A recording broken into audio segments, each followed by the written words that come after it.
Hello you guys, welcome back to my channel. I'm really excited today because I want to share with you an idea that I've had for some time about making a t-shirt quilt, and I'm going to bring you guys along for the whole process. So if you've ever thought about making a t-shirt quilt and you've been saving your t-shirts, you're not going to want to miss this tutorial. It's going to be start to finish. We're going to either do YouTube live videos, or I'm going to pre-record them, but it's going to be the whole process from cutting apart your t-shirts all the way through to binding your quilt. So, are you ready? We're going to go through the list of supplies that you're going to need. It's going to be a throw size quilt, and so it's going to be the perfect size for folding up and putting in a backpack to take to the park or the beach. It's going to be great for draping over the sofa or for watching TV in the evening, nice and snugly. And it's not going to be quite big enough to put on a twin size bed. However, it would still look nice draped over a twin size bed. You would still have some areas of the bed that's not covered, but it would still look pretty fantastic. The finished size of the quilt is going to be about 56 inches wide and 75 inches long, and so that is a great cuddling size, and it's not too large, so you can bring it along with you wherever you go. For this quilt, you're going to need 20 t-shirts. Now, if your shirt has a front and back logo that you can use, then you'll need less shirts, but you'll need 20 logos for 20 blocks in this quilt. So however many shirts that takes you to get to 20 blocks, that's the number of shirts you'll need, okay? You'll need 10 yards of stabilizer. Now this is the stabilizer that I use. It's the Pellon P44 fusible interfacing. You can get this at Joann's. It's 99 cents a yard. You can use a coupon and get that for at least half off. And so 10 yards of this is what you'll need. You will need batting, and it's up to you the loft of the batting. It's really a personal choice, but you'll need it to be at least 56 by 75 inches. You will need 5 yards of backing material, and that's the material that's going to be on the back side of your quilt.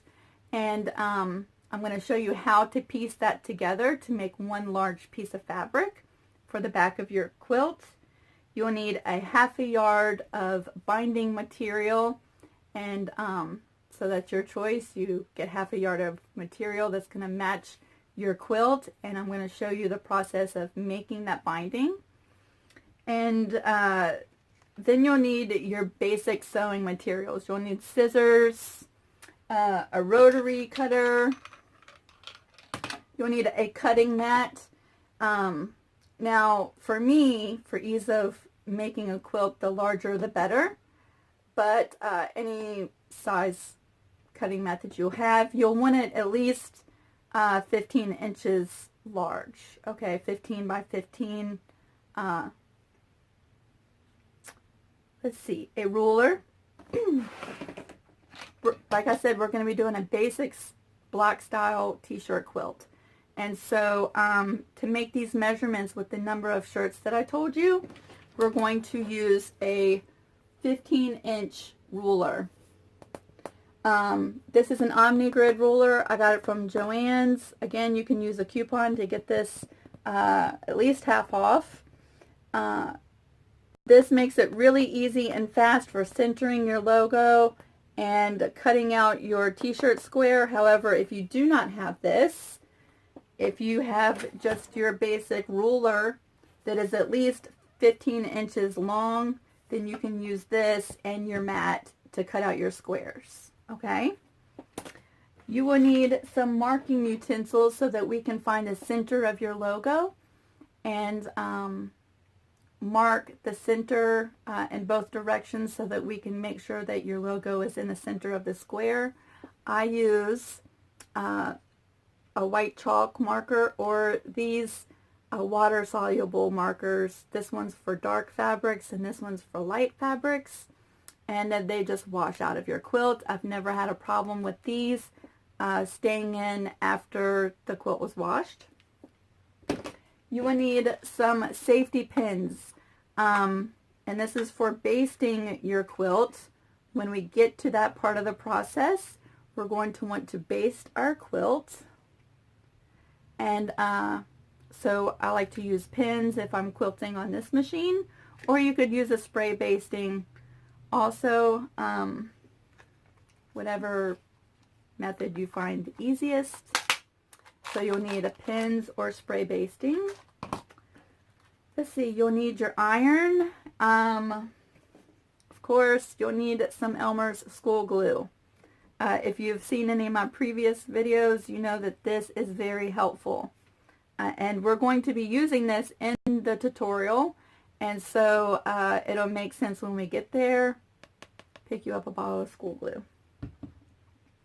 I like to use some pressing fabric when we're ironing the stabilizer to the back side of our t-shirts.